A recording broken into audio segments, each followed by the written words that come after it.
I want to bring in CBS News foreign correspondent Ramy Inocencio to talk more about this. So, Ramy, what are you hearing from the UK side as to the Prime Minister's agenda for today's meeting?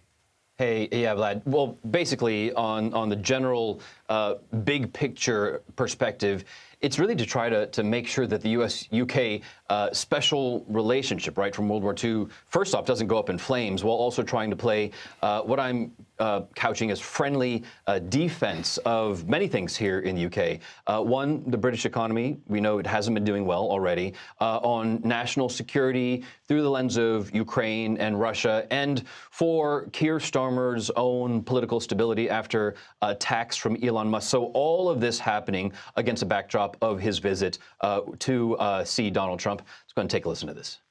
So we want to strike a new partnership. We share the view that our best days lie ahead. And, you know, taking out a chainsaw isn't quite my style. But we are stripping away red tape and bureaucracy. We are reforming permitting, getting things built, reducing barriers to investment and growth. And we're open for business, open for investment. And we're determined to help US innovators thrive in the United Kingdom. So some laughs there as you saw Keir Starmer there at the British ambassador's residence yesterday in Washington. But perhaps it's also nervous laughter, him giving the stiff upper lip here, trying to be positive, even though we know that he and Trump are politically opposite each other. So Keir does go to the White House, though, with a carrot, you could say a tribute in his hand to offer Trump. It's that bump in UK defense spending that he announced 2 days ago.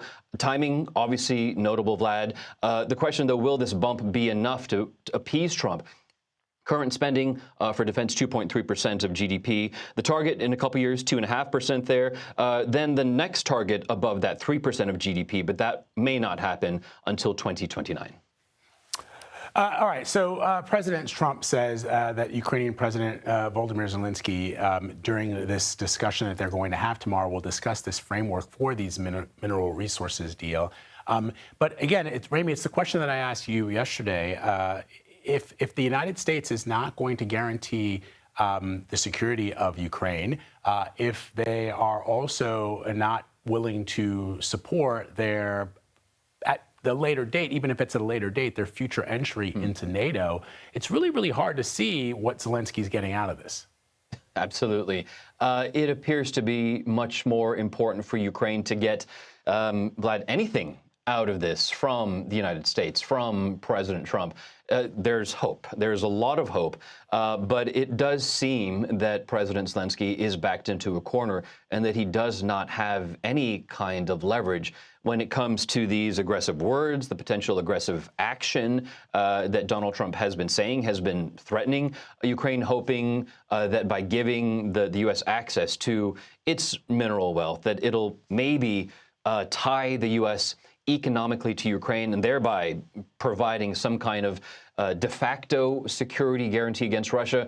That's the hope, right? But Trump has already said that the U.S. would not give a security guarantee. Zelensky has reiterated that it's crucial. So we're seeing these two men talking past each other, saying the same thing over and over and over again. Last night in a video address, Zelensky said that guarantees of peace and security, that's key to ensuring Russia will not destroy the lives of other nations, him putting it on other nations, potentially Eastern Europe here, if Ukraine were to somehow fall. Trump also poured cold water on hopes that Ukraine would join NATO under his watch. He said that, quote, NATO, you can forget about that. So again, it seems like all the leverage is something that Donald Trump has, and Zelensky coming in, signing that deal. We just look ahead to tomorrow. Yeah, indeed. All right, Ramy Inocencio reporting from London for us this morning. Thanks, Ramy.